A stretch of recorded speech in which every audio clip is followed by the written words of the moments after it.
Hi friends, तर स्वागत आहे तुमचं आपल्या एका नवीन व्हिडिओमध्ये। आणि आज आमच्या घरी येणार आहे माझे सासरे आणि काही पाहुणे येणार गावाकडून। तर काही कामानिमित्त येणार आहे आणि शिवचे पप्पा गेले थोडंसं भाजीपाला आणण्यासाठी। तर स्वयंपाकाची तयारी करायची आहे। आता 9 वाजले आणि जवळपास मी घरातलं सगळं काम आवरून घेतलं। आता स्वयंपाकाची तयारी करायला घेतली आहे। आणि इथं शिव ना पप्पा बाहेर गेले त्या सारखं त्याला रडू येते। कशी नडतो तू? औषध रडतं कोण? बस का नाही? हो का नाही? तू पप्पाला का आणायला सांगितलं? पप्पाला मी विचारते ना। पप्पाला विचारते ना लेटवाला का नाही झालं। शिवचे बाबा येणार आहे। हाय फ्रेंड्स, तर मी ॲमेझॉनवरून काही शॉपिंग केलेली आहे आणि मी ती तुमच्याबरोबर शेअर करणार आहे। पण त्याआधी मी तुम्हाला सांगते की ॲमेझॉनवरती Amazon prime day sale is live from 20 जुलै टू 21 जुलैपर्यंत आहे। आणि get 50% to 80% on 1500 plus top brand and same day delivery on over 4 lakhs plus style. तर न्यू लॉन्च एक्सप्लोअर करा आणि आत्ताच ॲमेझॉनवर खरेदी करा। तर मिस्टरांसाठी मी एक ना शर्ट ऑर्डर केला होता आणि त्याचा कलर खूप छान आहे, मेहंदी कलर आहे। आणि मला हा असा कलर पण म्हणजे आवडतो। तर खास त्यांच्यासाठी मी ऑर्डर केला होता। तर दुसरा प्रोडक्ट दाखवते। तर मी माझ्यासाठी टी शर्ट ऑर्डर केला होता, पण एक चूक झाली की एक्सेल मापाचा मी ऑर्डर केला आणि तो मला मोठा झाला आहे। खरं तर मला एल मापाचा पाहिजे होता। आणि हे एक्साइटमेंटमध्ये मी ना दोन्ही शर्ट त्याचे दोन्ही शर्टचे टॅग काढून टाकले आणि दोन्ही शर्ट मला टी शर्ट ना मोठ्या मापाचे येऊन गेले। आणि आता असं आहे की ते मी एक्सचेंज पण करू शकत नाही। त्याच्यामुळे कोणत्या कामाला जास्त घाई करू नये असं म्हणत्या ती गत अशी माझी झाली आहे। तर हा पण मोठाच झाला आहे, हा पण एक्सेल साईजचाच आलेला होता। तर आता मी त्यांना फिटिंग करून वापरेल। ही एक मी प्लाझो पॅन्ट ऑर्डर केली होती। तर माझ्याकडे म्हणजे कुर्ती भरपूर झाले होते, पण पॅन्ट नवीन स्टाईलच्या नव्हत्या, सगळ्या जुन्या लॅगीज वगैरेच होत्या। त्यामुळे मी आता पॅन्ट जास्त ऑर्डर करते। तर ही व्हाईट कलरची प्लाझो मागवली होती आणि ही एक गोल्डन कलरची स्ट्रेट पॅन्ट ऑर्डर केली होती। तर या सगळ्या प्रोडक्टची लिंक मी डिस्क्रिप्शन बॉक्समध्ये देईन, नक्की चेक करा। आणि या पॅन्टची चमक पण खूप छान आहे आणि क्वालिटी। तर गावाकडून काही पाहुणे येणार होते, त्यात मिस्टरांचे मामा आणि आमचे आप्पा म्हणजे माझे सासरे येणार होते। तर 4-5 लोक येणार होते। तर त्यांच्यासाठी स्वयंपाकाची तयारी करते इथे। तर स्वयंपाक माझ्या मोठ्या जाऊबाई आणि मी मिळून बनवणार होतो। तर त्या तिकडे म्हणजे त्यांच्या घरी डाळ भात बनवते आहे आणि भजी बनवते आहे आणि इकडे मी चपाती भाजी आणि शिरा बनवणार होते। तर असा मेनू आमचा ठरलेला होता आणि त्या तिकडे करते आणि मी इकडे करते। याचं कारण म्हणजे स्वयंपाक पटकन होतो 2 गॅसवरती आणि वेगवेगळ्या ठिकाणी पटकन होऊन जातो। कारण एकत्रित असला ना एकच गॅस वापरायचा आणि मग होत नाही। त्यामुळे म्हणलं आपण लवकर करून घेऊ आणि माणसं पण जास्त होते ना, त्यामुळे मग दोघींना म्हणजे पटकन होऊन जातं। आणि लवकर पण येणार होते पाहुणे, जवळपास 10-11च्या दरम्यान येणार होते। त्यामुळे मग आम्ही दोघींनी स्वयंपाकाला तयारीला घेतली होती। तर आमचे आप्पा फर्स्ट टाईम येणार होते इकडे पुण्याला। याच्या आधी ते कधीच आलेले नव्हते आणि फर्स्ट टाईम येणार होते। त्यामुळे मी खूप खुश होते।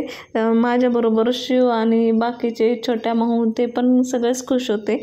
आणि छोट्या माऊ आणि शिवला कसं बाबा येणार म्हणून ते जास्त आनंदात होते, कारण बरेच दिवस झाले त्यांची भेट पण नव्हती झालेली। आणि इकडे आता मी ना भाजीची तयारी करते। त्यासाठी मी टोमॅटो, कांदा आणि वाटाणे काढून घेतलेत आणि वांगे बटाट्याची भाजी करणार होते। त्यामुळे इकडे सगळी मी तयारी करून घेतलेली आधी। आणि हे फ्रोझन वाटाणे होते, त्यामुळे मी ते थोड्या वेळाने धुवून मग भाजीत टाकणार आहे। तर इकडे आता मी भाजीची तयारी करायला घेतली आहे। त्यामध्ये तेलामध्ये जिरं, मोहरी, हिंग वगैरे टाकून कांदा मी छानपैकी परतून घेणार आहे। आणि कांदा कसा ब्राऊन कलर झाला की मग त्याची टेस्ट पण छान लागते। तर त्यानंतर मी टोमॅटो टाकले आणि टोमॅटो पण चांगला परतून द्यायचा आहे थोडा वेळ, म्हणजे त्याची पण टेस्ट मस्त तेलात उतरते। आणि त्यानंतर मी वाटण बनवलं होतं, शेंगदाणे, खोबरं आणि लसूणचं पाणी टाकून ते टाकलं। त्यानंतर सुके मसाले टाकलेत घरात असणारे सगळेच आणि बाकीचा एक पावभाजी मसाला एक्स्ट्राचा टाकला होता। तर पावभाजी मसाल्याने खूप छान टेस्ट येते. आणि असं बटाटा वांगा किंवा असं कोणती भाजी असली वाटाण्याची तर त्यात पावभाजी मसाला खूप छान लागतो. तर इकडे मसाला तुम्ही बघू शकता एकदम छानपैकी परतला होता. खुश कारण की आमचे आप्पा पण येणार आहे घरून त्याच्यामुळं. आणि शिवला पण म्हणजे बाबाला भेटू वाटत पण फोनवर बोलत नाही पण तसं त्याला आठवण येत राहते आप्पांची सारखी.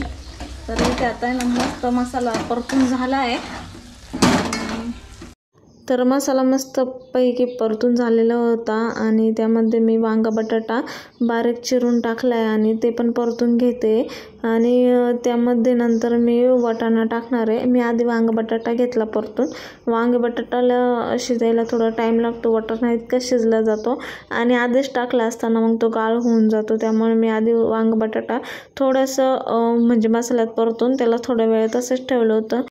त्यानंतर मी त्यामध्ये वाटाणे टाकले आणि ते पण परतून घेतले. त्यानंतर कोथिंबीर आणि आता मी पाणी टाकणार आहे आणि थोडंसं पाणी टाकलं आहे मी, म्हणजे थोडी पातळ पण नव्हती पाहिजे आणि घट्ट पण नव्हती पाहिजे, मिडियम मापाची केली मी. तर एका गॅसवरती मी भाजी शिजण्यासाठी ठेवली आणि दुसऱ्या गॅसवरती मी चपात्या बनवून घेतल्या. त्यानंतर शिऱ्याची तयारी करायला घेतली. तुपामध्ये मस्त रवा भाजला आहे आणि ड्रायफ्रूट्स काढून ठेवलेत. भाजी शिजून झालेली होती, चपात्या करून झाल्या होत्या. आता बाकी काही नाही, पाहुणे येण्याची वाट बघत होतो. आणि जयताईंचा पण स्वयंपाक झालेला होता तिकडे. निम्मा स्वयंपाक मी इकडे केला आणि निम्मा स्वयंपाक जयताईंनी तिकडे केलाय, दोघींनी मिळून केलाय. आणि माझं इथं निम्मा झालाय आणि त्यांनी डाळ भात आणि भजी तिकडे बनवली. मी शिरा आणि चपाती भाजी बनवली. कशा म्हणत होते बाबाला माझ्या खेळण्याचं माहित नाही. दीदी नाही आली का? दीदी झोपेली होती, आता सकाळी उठली होती. रात्री म्हणे बाबा मला उठव बरं का, हलवा उठव. उठणार नाही, असं हलवायचं म्हणजे असं कसं हलवायचं. लवकर निघाले होते. हा मी 5लाच करून ठेवलं, कोकणाला घेऊन 5 वाजता थोडं ठेवायचं बरोबर म्हणून नको. तर इकडे आहे ना पाहुण्यांना जेवायला वाढून दिले आणि सगळे आता इथे जेवण करते. आणि आमच्या सासूबाईंचा आमच्यात खूप जीव आहे, त्याच्यामुळं घरून भरपूर काय काय पाठवून दिले, भाज्या वगैरे आणि अंडे धान्य वगैरे. त्यांना म्हणजे सासूबाईंना असं वाटतं यांच्यासाठी काय पाठवून काय नाही, तर त्यांचा आमच्यात खूप जीव आहे. आणि इथे आता शिव आणि आजोबा आणि ते सगळे गप्पा मारते.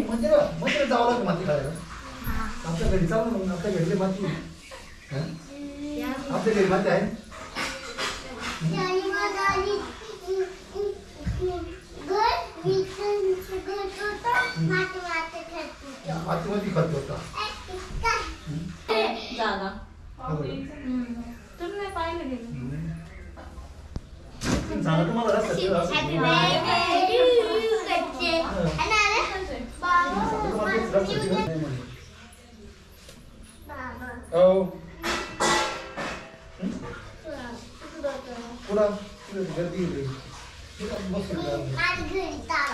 तुझ्या घरी नको तुझ्या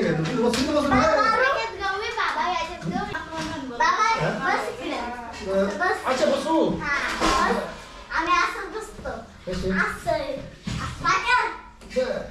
शिवचा मी पाय दाबतो, तू पाय दाबतो. लई सेवा झाली हो. पाय दाबतो.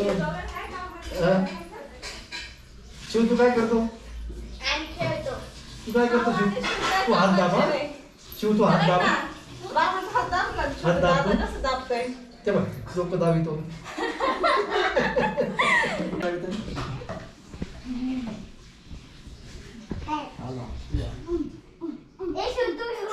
मी इकडून दाबता तिकडून दाब मग. तू डोकं दाबतोय का? चढवायला चाललेत खाली. ए पप्पा बॅग पण नाही घेतली, काहीच नाही.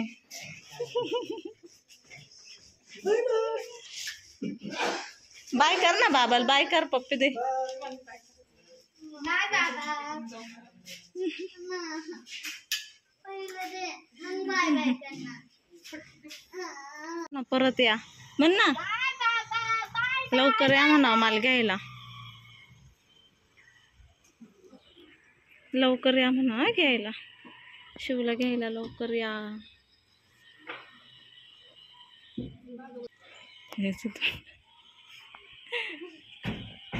रड रे थोडा रड. बाबा येऊ दे असं म्हणायचं. आता सगळे पाहुणे गेले, आप्पा पण गेलेत ना. मग शिव असं नाटक करतोय, त्याला आप्पा पाहिजे, बाबा पाहिजे तुला. पप्पा आणि बाबा पाहिजे. हा येते ना लगेच. ते फक्त सोडवायला गेले पप्पा आणि बाबा आणि पप्पा येणार आहे माग. हा ते कशाच येते.